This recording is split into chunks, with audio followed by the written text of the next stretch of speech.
শুরু করে অত্যন্ত আনন্দিত হয়েছি এবং আইসিটি দেখলাম 50টা কম্পিউটার আছে যেখানে ছাত্রদেরকে আইসিটি শিক্ষা দেওয়া হয়।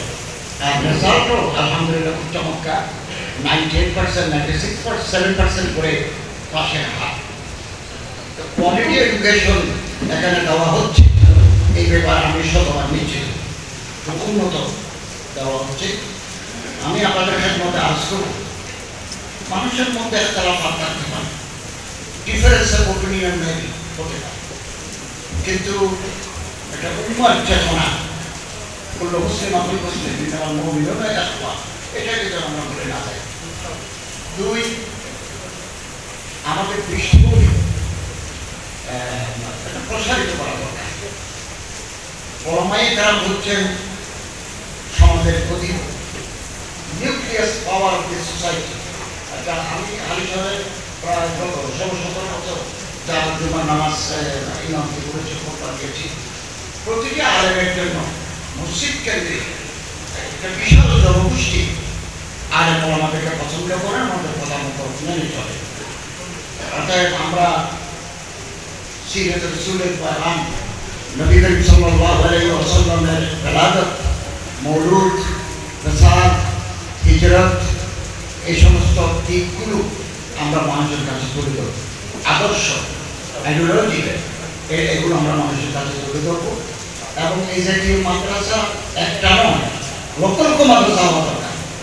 মেডিকেল কলেজ হোক, ইউনিভার্সিটি হোক, আপত্তি নেই, কিন্তু এই সমস্ত মাদ্রাসা হওয়া বেশি জরুরি, যাতে করে আমরা ইসলামের ট্রু মেসেজ মানুষের কাছে পৌঁছাতে পারি। আল্লামা ইকবাল, মহাকবি ইকবাল বলেন, নেদাহ বুলন্দ सुखन दिल नवाज जहां खुसूस यही है रफ्त सफर मेरे कारवां के लिए। সমাজে যারা নেতৃত্ব দিবেন তাদের তিনটা গুণ থাকা দরকার। এটা হচ্ছে দৃষ্টিভঙ্গির প্রসার, শকুনের দৃষ্টিটাকে নিচে, ঈগলের দৃষ্টিটাকে উপরে। শকুন মরা খায়, ঈগল জীবন্ত খায়। অর্থাৎ আলেমের মধ্যে তিনটা জিনিস থাকা দরকার। না, আমাদের দৃষ্টিভঙ্গি হতে হবে আরবি দৃষ্টিভঙ্গি। দুই, আমরা যখন ইসলামের প্রচার করতে যাবো, ওয়াজ ও নসিহতে, আমাদের ভাষা হওয়া চাই দিলনওয়াজ, দিলকশ হওয়া চাই। যাহা খুসুস, দিলের ভিতরে একটা জ্বলন থাকতে হবে। আমাদের আসলাফ, আমাদের আকাবের, আমাদের বুজুর্গানি দিন, ভারতের যে সমস্ত বুজুর্গানি দিন, পুরা হিন্দুস্তান, আমি কেন ধারাবাহিকভাবে ভারতের মুসলিম সভ্যতারাও আমি আজকে লিখেছি। হযরত খাজা মঈনুদ্দিন চিশতি রহমতুল্লাহ আলাইহি, হযরত ফকির কাকি, হযরত নিজামউদ্দিন আউলিয়া, আমি ধারাবাহিকভাবে তারপর সর্বশেষ লিখেছি হযরত মুজাদ্দিদ আহমদ খান। আমার আজকে আছে তিন কালাম, ওনাদের তরিকায় আমাদের চলতে হবে। আমি ধীরে ধীরে শ্বাস আমাদের ভিতরে থাকতে হবে।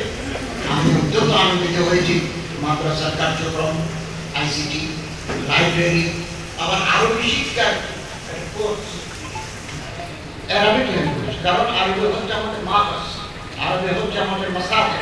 আমরা যদি আরবির উপর আরবি বক্তব্য করতে না পারি, আমরা উপরে টিকা করে বুঝতে পারি। আমি খুব খুশি হয়েছি এবং আমার এখনো মনে আছে মদিনা ইউনিভার্সিটির একটা প্রতিনিধি দল বাংলাদেশে এসেছিলেন একটা ট্রেনিং দেওয়ার জন্য। আমাদের নিয়ে ছাত্ররা আমি অনেককে বলেছি যে অনেকে ভালো আরবি জানে কেন বলতেছ, তো আমাদের নিয়ে ছাত্ররা এক নম্বর কি করে, তাহলে তাদের পড়াশোনা ডেপথ আছে, তারা ছাত্র নিয়ে মেহনত করে। তো আমার সহযোগিতা আপনাদের প্রতি থাকবে। আমি তো ধর্ম মন্ত্রণালয়ের দায়িত্ব, তো আপনাদের ইনফ্রাস্ট্রাকচার, সেই শিক্ষা মন্ত্রণালয়ের